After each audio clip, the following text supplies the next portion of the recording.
Hi everyone, in this video we're going to be looking at the fill instruction, and what this instruction does is allow you to overwrite a proportion of data or a subset of data or even an entire data block with a particular value. So it's useful for overwriting things like structures or a DB with an initializing value such as 0. So just before we get started, I'm just going to create an example data block. And in this data block, I'm going to fill it with different data types.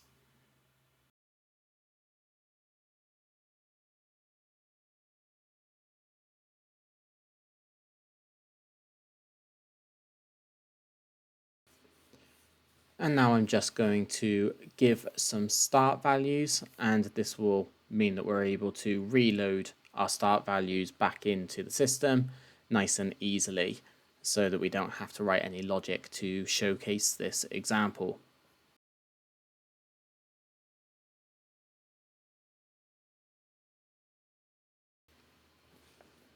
And from here, I will do a quick download to the PLC just to make sure that I can get connection and so I can put the actual data block into the PLC and just check that I'm happy with all the start values going in.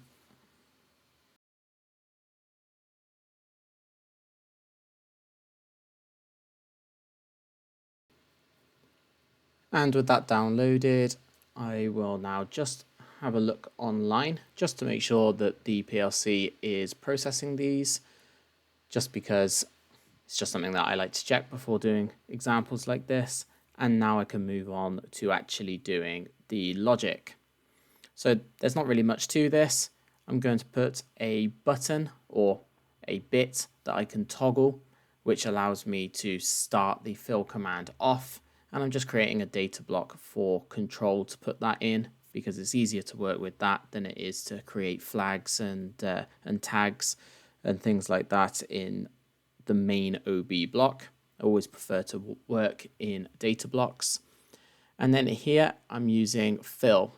Now notice there was two commands there, fill and fill bulk. Fill is the one that I prefer to use because it works with variants. So I've created a variable called 0, and I will move a value into this to initialize it. So I'm just going to move the number 0 into it, and I'm going to create it as a byte.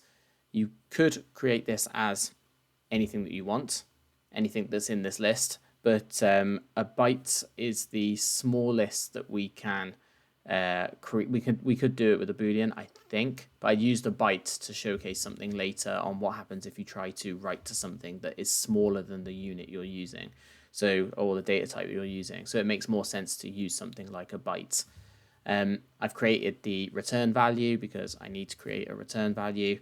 And then notice that it says you cannot access an optimized memory area from this location. So one of the caveats of using this fill block is that you must have optimized data turned off, or optimized block access turned off, and not only in the parent object that's calling it, but also any data that you're working with. So I need to turn off example data optimization in this instance as well. And that can put some people off, but I prefer to work with non-optimized data anyway. I just went to do a download here and then realized that I actually need a way of turning off my clear push button. So I'm just going to put a reset coil in. So every time it fires, it automatically resets itself. That just means that I don't have to keep managing the fact that the fill is fighting me. And I will download that to the PLC now.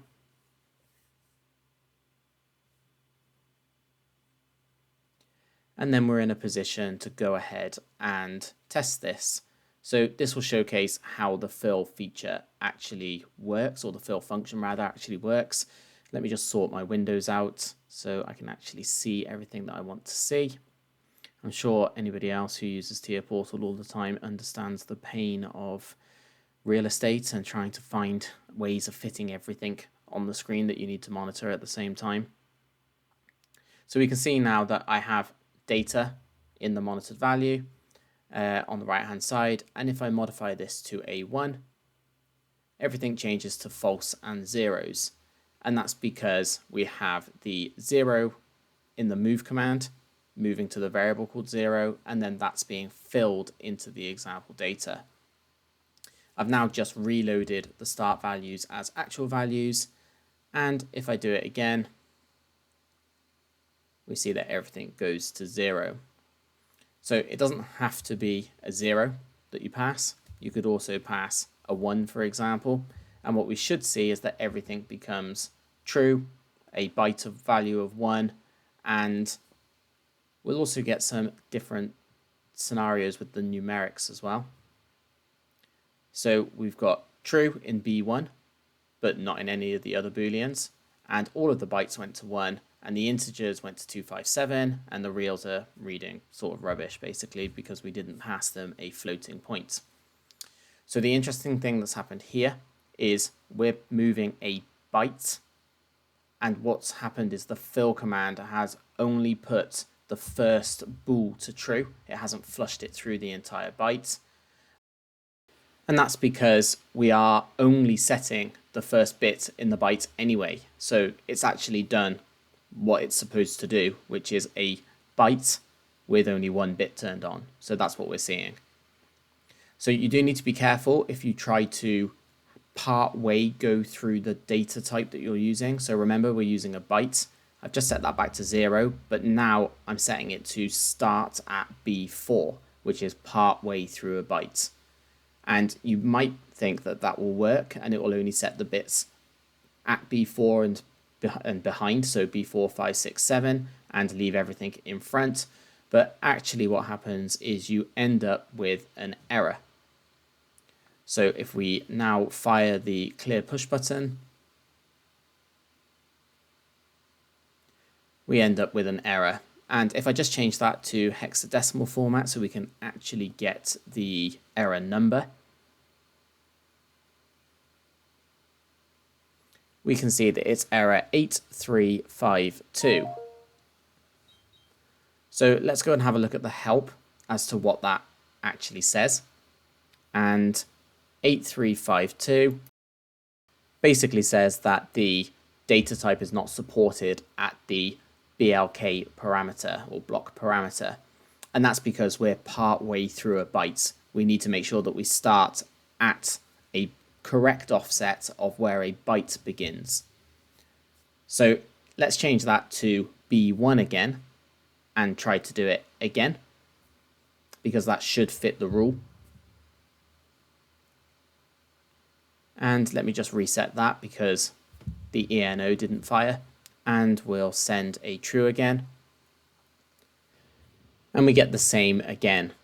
So actually what's happening here is that because we're targeting B1 directly, we're trying to put a byte into a Boolean, which is incorrect.